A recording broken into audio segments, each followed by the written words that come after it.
Hi friends, welcome to our channel. ఇది మా కొత్త ఛానల్ అండి. అందరూ సబ్స్క్రైబ్ చేసుకోండి. ఇప్పుడు మనం 7 శనివారాల వ్రతం ఎవరు ఆచరించాలి అని తెలుసుకుందాం. 1వది మేషం, మిథునం, కర్కాటకం, సింహం, కన్య, వృశ్చికం, కుంభం, మీన లగ్న జాతకులు ఆచరించుట శ్రేయస్కరం.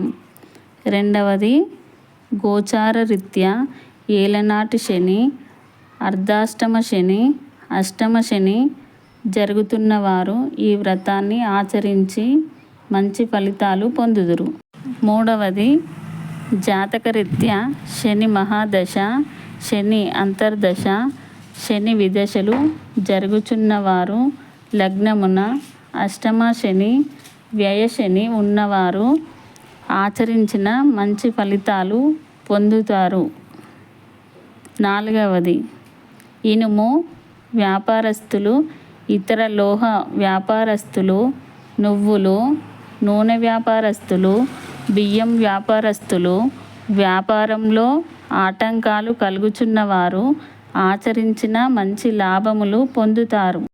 5వది దీర్ఘకాలిక వ్యాధులు, నరముల వ్యాధులు ఉన్నవారు ఆచరించిన ఆరోగ్య లాభం చేకూరును. ఇప్పుడు ఈ వ్రతం ఎప్పుడు ఆచరించాలి అని తెలుసుకుందాం.